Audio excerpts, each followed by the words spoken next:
میرے بھائیوں میری بہنوں، اللہ تبارک و تعالیٰ دنیا کی مومن عورت کو ایسا جمال بخشے گا۔ ایمان والے مرد کا اللہ کی بارگاہ میں مقام ہے، ایمان والی عورت کا بھی اللہ تبارک و تعالیٰ کی بارگاہ میں مقام ہے۔ اللہ تبارک و تعالیٰ دنیا کی مومن عورت کو ایسا جمال بخشے گا، جنت میں ایسی خوبصورتی بخشے گا کہ جنت کی وہ حور جس کے بارے میں اللہ کے حبیب صلی اللہ تبارک و تعالیٰ علیہ وسلم فرماتے ہیں کہ وہ سمندر میں تھوک ڈالے تو پورا سمندر میٹھا ہو جاوے، سورج کو انگلی دکھاوے تو سورج نظر نہ آوے، ایسی خوبصورت جمال والی سے بھی اللہ تبارک و تعالیٰ دنیا کی ایمان والی عورت کو 70 گنا زیادہ خوبصورتی عطا فرمائے گا، 70,000 گنا زیادہ خوبصورتی عطا فرمائے گا، اور ان کے سر کے بال چوٹی سے لے کر پاؤں کی ایڑی تک جائیں گے، اور ان بالوں کو اٹھانے کے لیے جنت کی حوریں ہوگی جو ان کے بال اٹھائے گی، اور ان کے سر کی مانگ سے ایسی روشنی نکلے گی جو ساری دنیا کو چمکا دے، اور اللہ تبارک و تعالیٰ ان کے سر پر جو دوپٹہ اڑائے ہوگا وَلَنَصِيفُهَا عَلَى رَأْسِهَا، فرمایا اللہ کے نبی صلی اللہ تبارک و تعالیٰ علیہ وسلم نے اگر وہ آسمان پہ بیٹھ کے دوپٹے کو یوں ہوا میں لہرا دے تو ساری کائنات میں خوشبو پھیل جاوے۔ یا رسول اللہ، جنت کی عورت اچھی ہے؟ فرمایا نہیں نہیں نہیں، دنیا کی عورت کا مقام اونچا ہے۔ کیسے یا رسول اللہ؟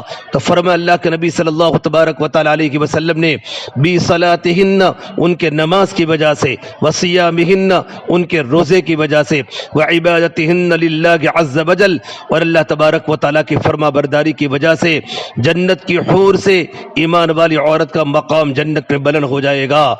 البس اللہ وجوہہم من نور، اللہ تبارک و تعالیٰ مومن عورتوں کے چہروں کو اپنے نور میں سے نور دے گا، ان کا نور چہرے کا اللہ کے نور میں سے ہوگا۔ اب خوبصورتی کی انتہا کہی جا سکتی ہے بھائی، کون اندازہ لگا سکتا ہے؟ یہ تو خالی الفاظ ہیں، الفاظ تو بڑے مختصر ہوتے ہیں، کبھی بھی کیفیات کو اپنے اندر نہیں سمیٹ سکتے، تو جنت کی کیفیات کو کون الفاظ میں سمیٹ سکتا ہے؟ اللہ تبارک و تعالیٰ کے نور میں سے چہروں کا نور، وَأَجْسَادُهُنَّ الْحَرِيرُ، اور جسم جنت کے ریشم سے سجایا جائے گا۔ 40 سال وہ ایک دوسرے کو دیکھتے رہیں گے تو دیکھنے کی لذت کبھی کم نہیں ہوگی۔ وَلَكُمْ فِيهَا مَا تَشْتَهِي أَنفُسُكُمْ وَلَكُمْ فِيهَا مَا تَدَّعُونَ نُزُلًا مِّن غَفُورٍ رَحِيمٍ۔ اب بولو چاہتے ہو، جو چاہتے ہو وہی کروں گا، چونکہ اب تم میرے مہمان ہو، میں میزبان ہو۔ اللہ تبارک و تعالیٰ کی طرف سے آواز آئے گی، اے میرے بندو میرے بندیو، تم میرے مہمان ہو، میں تمہارا میزبان ہوں۔ یہاں کہاں سجدے میں پڑھ کر میرے سامنے آنسوؤں سے زمین کو بھگو دے، پھر میری رحمت کے دروازے کو کھلتا دیکھ، اور وہاں کیا ہوگا جب اللہ تعالیٰ اپنا دیدار کرائے گا۔ یوسف علیہ السلام کو اللہ نے اتنا حسن دیا کہ مصر کی عورتوں کے ہاتھ کٹ گئے، ان کو پتہ نہیں چلا ہمارے ہاتھ کٹ رہے ہیں یا پھل کٹ رہے ہیں، اور یہ اللہ تعالیٰ کی قدرت کا ادنا کرشمہ ہے۔ میرے بھائیوں میری بہنوں، ساری کی ساری دنیا یوسف علیہ السلام کے حسن سے بھر جائے تو ایک جنتی کا حسن اس سے زیادہ ہے، پھر جنت کا حسن اور اللہ تعالیٰ کے غیبی خزانوں کا حسن اکٹھا کیا جائے تو پروردگار عالم کا حسن ان سب پر حاوی اور غالب ہے۔ جب پروردگار عالم اپنے چہرے سے پردہ اٹھائے گا، جو جنت کی سب سے بڑی نعمت ہے اللہ تعالیٰ کا دیدار، سب سے اعلیٰ نعمت ہے، ان گنہگار آنکھوں سے اللہ اپنے بندے اور بندیوں کو اپنا دیدار کرا کر ان سے ہم کلام ہوگا۔ پروردگار عالم ان کو سلام کرے گا، سلام قولا من رب رحیم، اللہ ہر ایک کو سلام کرے گا، ایک ایک کا نام لے کر ان سے خطاب کرے گا، اے میرے بندے، اے میری بندی، کیا حال ہے؟ خوش تو ہو، راضی تو ہو؟ جب اللہ تبارک و تعالیٰ جنت میں نعمتیں دینے والا ہے، میرے بھائیوں اپنی پرواز تو سوچے، ہم مومن کی پرواز کیا ہے؟ کیوں گارے مٹی کے پیچھے اپنی عاقبت کو برباد کر رہے ہو؟ وہ کپڑا جو پھٹ کر پرانا ہو جائے اور کوڑے کرکٹ کے ڈھیر میں جا گرے، وہ حسن جس پر بوڑھاپا چھا جائے، وہ چہرہ جو مرجھا جائے، وہ زندگی جو موت سے بدل جائے، وہ خوشی جو غم سے بدل جائے، وہ راحت جو بے چینی سے بدل جائے، وہ بھی کوئی چیز ہے جس کے لیے آدمی اپنی آخرت کو خراب کرے؟ کیوں دیوانے بن گئے گئے ہم. اب اللہ تبارک و تعالی رضوان سے کہے گا. رضوان جنت کے فرشتے کا نام ہے.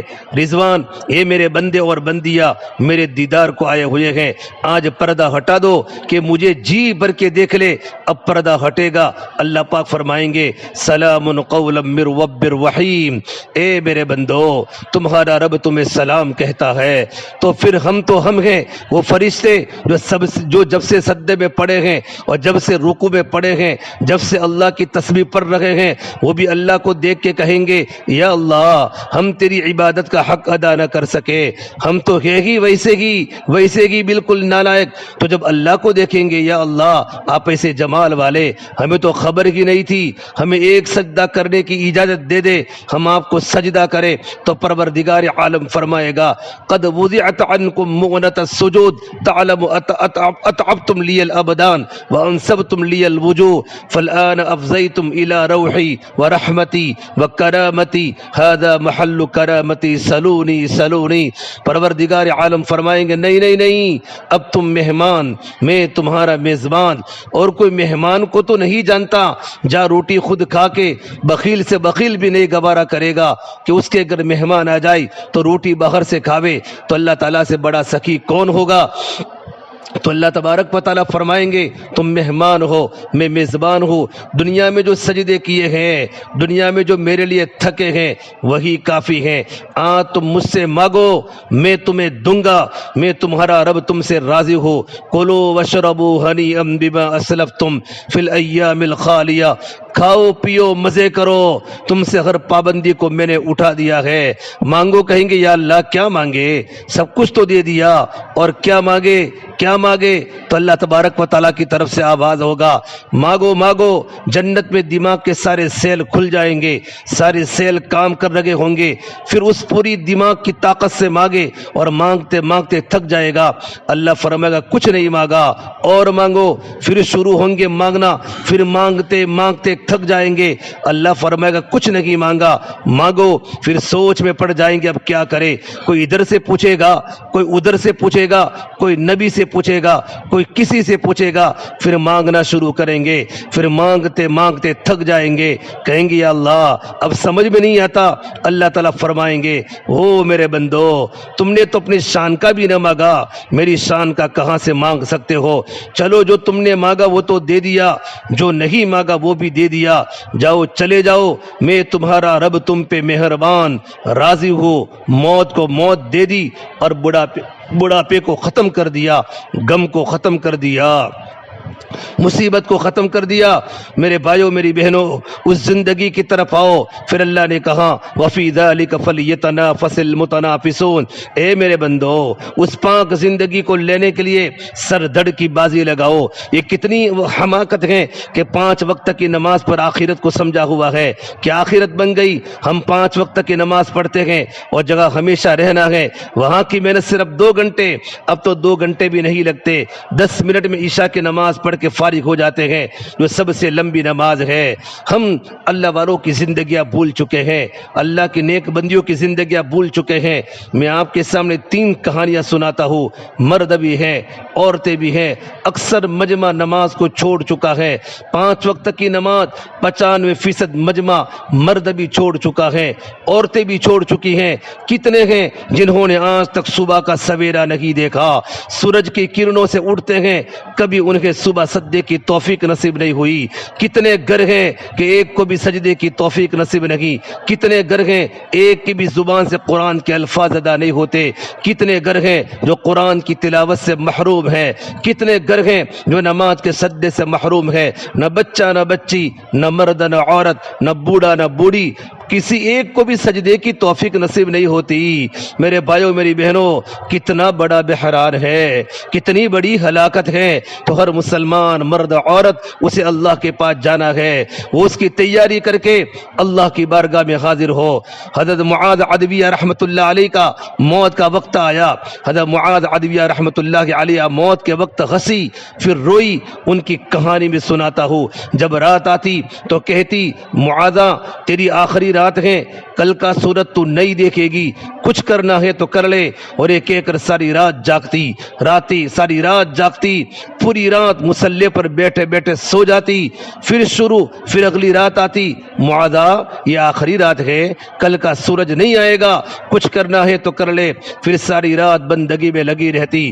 جب ان کا انتقال ہونے لگا تو رونے لگی، پھر ہنسنے لگی۔ تو عورتوں نے کہا روئی کس بات پہ؟ کہا روئی اس بات پر ہو آج کے بعد سے نماز سے محرومی ہو جائے گی، اور نماز اور روزہ آج کے بعد چھوٹ گیا، اس بات پر رونا آیا ہے۔ اور ہنسی کس بات پر ہو؟ ان کے خاوند پہلے شہید ہو گئے تھے، سیلہ ابن الاشیم ترکستان کے جہاد میں اللہ کے راستے میں نکلے تھے، بہت بڑے تابعین میں سے ہیں، صحابہ کے شاگردوں میں سے ہیں۔ تو فرمانے لگی ہنسی اس بات پر ہو کہ وہ سامنے میرے خاوند کھڑے ہوئے کہہ رہے ہیں کہ میں تجھے لینے کے لیے آیا ہوں، تو اس بات پر ہنس رہی ہوں کہ اللہ نے ملاپ کر دیا کہ وہ سامنے کھڑے ہیں صحن میں اور کہہ رہے ہیں تجھے لینے کے لیے آیا ہوں، اور اس کے ساتھ ہی اللہ کی پیاری ہو گئی۔ میرے بھائیوں میری بہنوں، ہم اللہ کی ذات کو سامنے رکھ کر چلنے والے بنے۔ فرعون کی باندی تھی جس کا نام تھا ماشٹا، مسلمان ہو گئی اور چپ کے اسلام کو چھپائے پھرتی تھی، پر جیسے پتہ نہیں چھپتا ایسے اسلام بھی نہیں چھپتا، اسلام بھی نہیں چھپتا، ایمان بھی نہیں چھپتا۔ ممکن ہے بخیل آدمی پیسہ چھپا لے پر ایمان کبھی چھپ نہیں سکتا۔ اگر بن جائے، ہمارا تو بنا ہوا نہیں ہے، اگر بن جائے، فرعون کو پتہ چل گیا کہ وہ تو مسلمان ہو گئی تو اس نے اس کو بلوایا۔ ماشتا اس کی 2 بیٹیاں تھی، ایک دودھ پیتی، ایک ساتھ چلتی، پھر ایک بہت بڑی دیگ میں تیل ڈالا، نیچے آگ جلائی، جب وہ ابلنے لگا تو کہنے لگا اگر مجھے رب مانتی ہیں تو تیری بیٹیاں تجھے مبارک، اگر موسیٰ علیہ السلام کے رب کو رب مانتی ہے تو پہلے تیری بیٹیوں کو جلاؤں گا پھر تجھے جلاؤں گا۔ ماستا نے کہا یہ تو میری 2 بیٹیاں ہیں، اور ہوتی میں وہ بھی اللہ کے نام پہ قربان کر دیتی، تجھے جو کرنا ہے کر لے۔ بھائیو بہنو، ہمیں تو نماز کی توفیق نہیں ہے، یہاں جان کے سودے اللہ مانگتا ہے۔ اس نے بڑی بیٹی کو اٹھا کر اس کے سامنے تیل میں ڈال دیا۔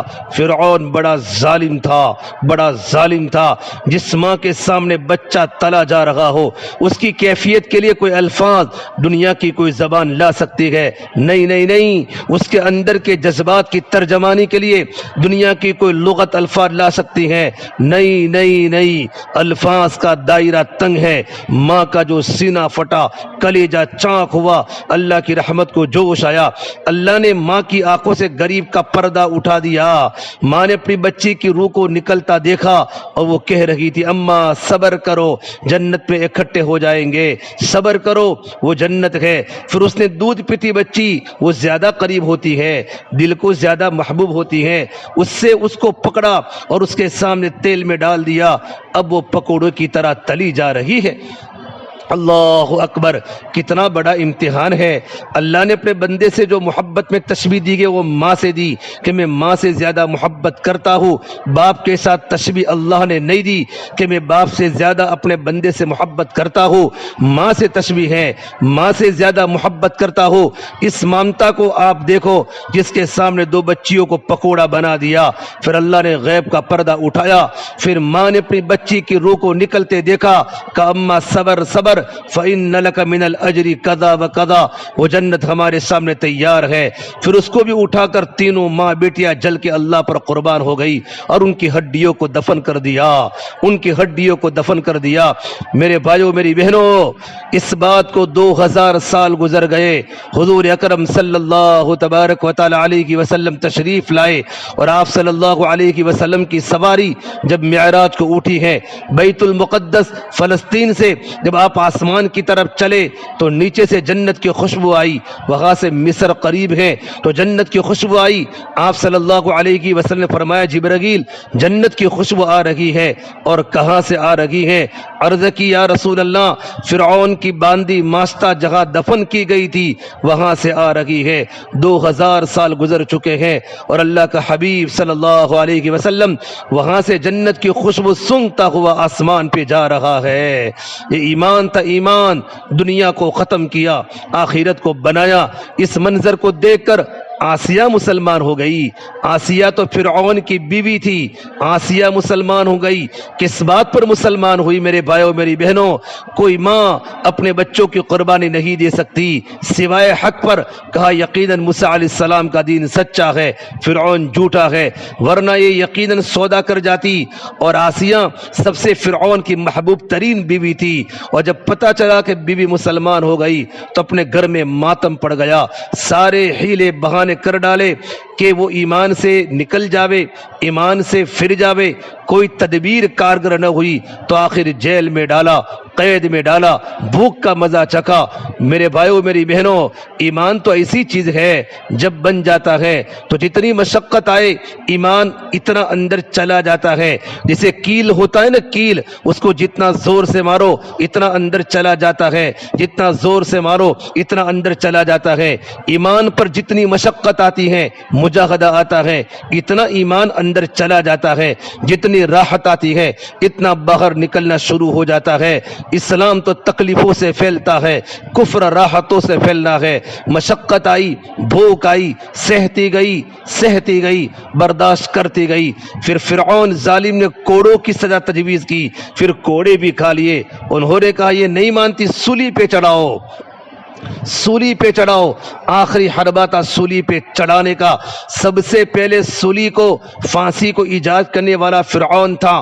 وہ ایک لکڑی لے کر اس کے ہاتھ یوں کھلے کر کے ہاتھ کی ہتھیلی میں کیل گاڑ کے لکڑی کے اندر کو کیل چلا جاتا تھا، اور پاؤں لکڑی کے ساتھ ملا کر پاؤں میں کیل گاڑ کے اور لکڑی کے اندر کیل چلے جاتے تھے۔ اس طرح لکڑی کو کھڑا کر دیتے تھے، اور اسی طرح وہ سسکتا اسی پہ تڑپتا ہوا مر جاتا تھا۔